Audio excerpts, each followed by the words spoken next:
4 days ago, President Trump threatened fired former FBI Director James Comey. He dangled the prospect that there were tapes of their conversations, suggesting he might use them if Comey leaked information to the press. It turns out Comey has his own records of those conversations. And that should make Trump very worried. The Washington Post has confirmed the existence of contemporaneous notes from February in which Comey wrote that Trump had asked him to close the investigation into Trump's former national security advisor, Michael Flynn, and instead focus more on leaks to reporters. The White House is denying the account. Here's the gist. "I hope you can let this go," Trump said, according to the Comey notes, which were described by associates. Comey's written account of the meeting is 2 pages long and highly detailed, the associates said. The details of Comey's notes of the meeting were first reported by the New York Times. Officials have previously said that Trump and his senior staff have been pressing the FBI to prioritize leak investigations over the Bureau's ongoing probe into possible coordination between Russian officials and Trump associates. On Tuesday, people close to the matter said Comey kept detailed notes of his multiple conversations with Trump. That last sentence should strike fear into the White House. This one story is significant enough and will lead to more allegations of Trump obstructing justice. Those allegations are already very much in the news thanks to Trump firing Comey, the man leading an investigation into his campaign's alleged ties to Russia, last week. But the possible existence of a trove of Comey memos may be the real story here. Comey is known to be a pretty meticulous keeper of notes, and CNN's Jake Tapper just reported that Comey kept extensive notes of his conversations with Trump for the precise reason that they made him uneasy, presumably because of Trump making requests such as the Flynn one that crossed a line for Comey. And the reason Trump tweeted what he did about Comey 4 days ago is because the New York Times had just reported Trump sought a loyalty pledge from Comey at a dinner shortly after Trump's inauguration.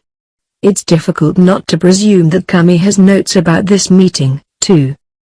As the New York Times notes, these memos are widely held up in court as credible evidence of conversations.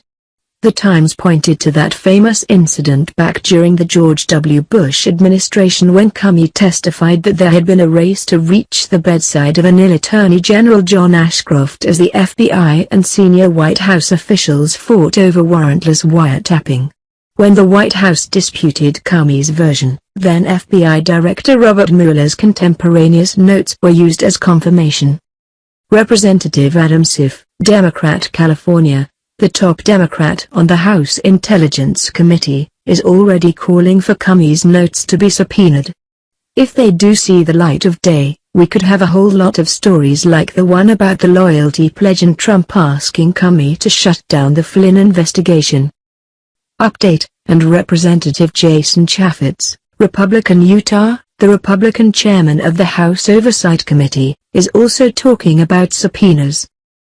The reason we've learned about the Flynn memo appears to be because Comey shared it with others who are providing its details to the press now.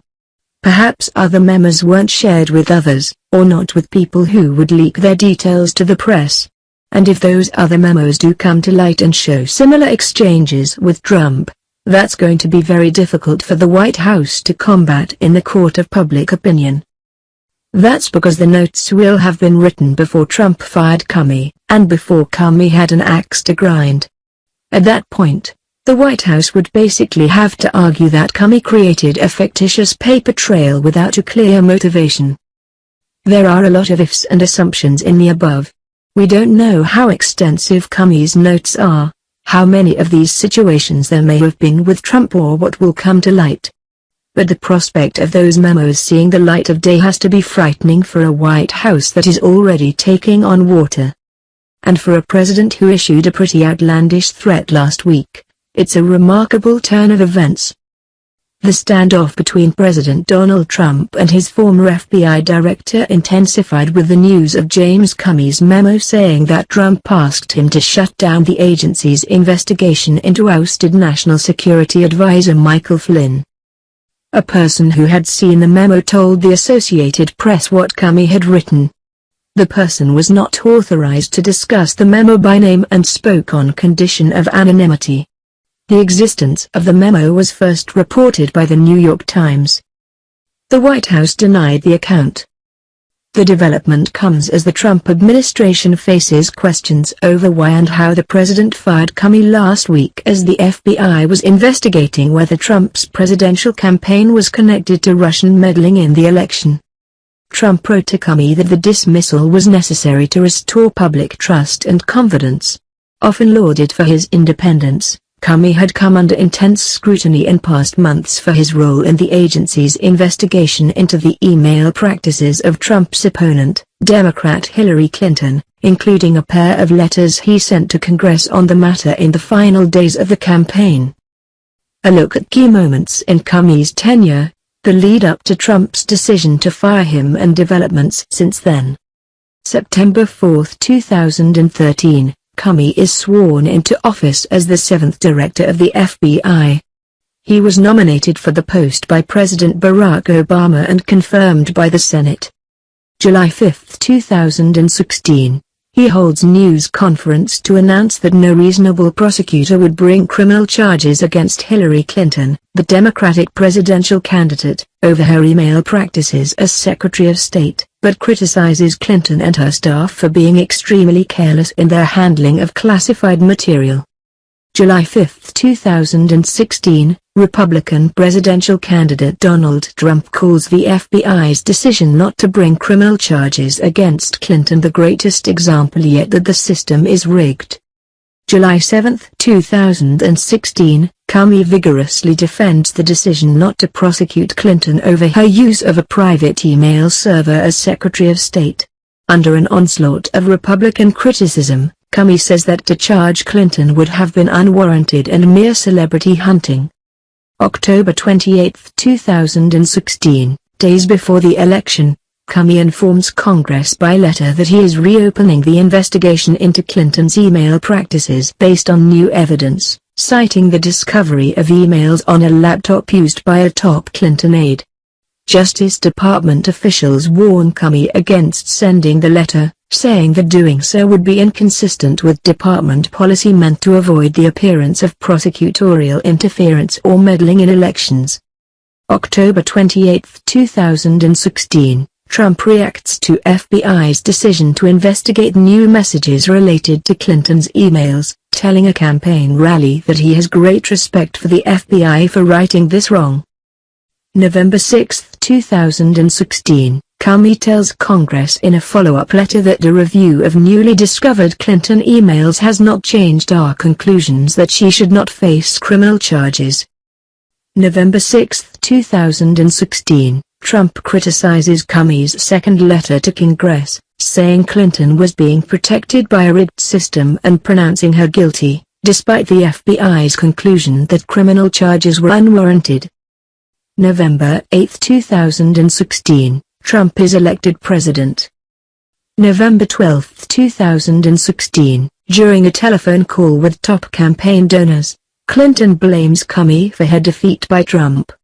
Clinton said her campaign was on track to win the election until Comey sent the letter to Congress on October 28. November 13, 2016, in a CBS 60 Minutes broadcast after the election, Trump says he hasn't decided whether to keep Comey. January 6, 2017, Comey is among a group of 4 top U.S. intelligence officials who brief the president-elect on their conclusions that Russia meddled in the presidential election on his behalf. Trump tells the Associated Press by telephone after the meeting that he learned a lot but declines to say whether he accepted their conclusion about Russia. January 22, 2017, 2 days after taking office, Trump appears to single out Comey at a White House reception to thank law enforcement officers and others that helped during the inauguration. Trump calls Comey over to where he is standing in the Blue Room to offer a handshake and a partial hug, then comments that Comey has become more famous than me. January 27, 2017, at one-on-one dinner at the White House, Trump asks Comey to pledge his loyalty to the president and Comey declines, according to a person close to Comey, speaking after the FBI director was fired. The White House denies that account. February 14, 2017, Comey speaks with Trump in the Oval Office a day after Flynn is ousted. A memo that Comey wrote after the meeting, which became public May 16, says Trump asked him to shut down the FBI investigation into Flynn and his Russia ties.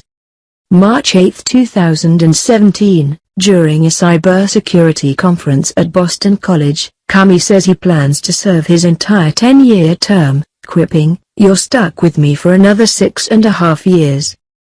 March 20, 2017, Comey testifies to Congress that the FBI has been investigating possible links between Trump associates and Russian officials since July, the same month he held an unusual news conference to discuss the investigation into Clinton. Comey had previously refused to acknowledge the parallel Trump investigation, and his disclosure enrages Democrats who already blamed Comey for costing Clinton the presidency. March 20, 2017, Comey testifies at the same hearing that the FBI and Justice Department have no information to back up Trump's unsubstantiated claim on Twitter that Obama wiretapped him before the election. May 2, 2017, Clinton again lays part of the blame for losing the election on Comey's October 28 letter. "If the election were on October 27, I would have been your president," she tells a women's luncheon in New York.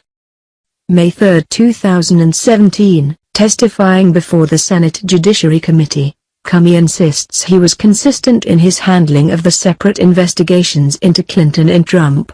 Comey also says it made him feel mildly nauseous to think his actions in October might have influenced the election outcome. But he tells senators, "I can't consider for a second whose political futures will be affected and in what way.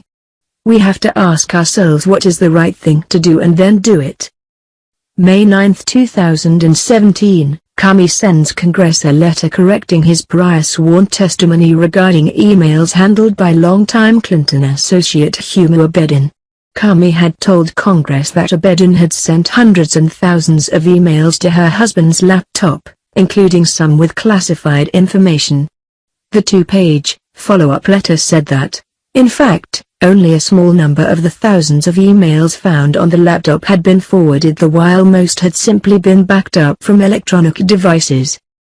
May 9, 2017, Trump abruptly fires Comey. "It is essential that we find new leadership for the FBI that restores public trust and confidence in its vital law enforcement mission," Trump states in a letter addressed to Comey. In announcing the firing, the White House circulates a scathing memo, written by Deputy Attorney General Rod Rosenstein, criticizing Comey's handling of the Clinton probe.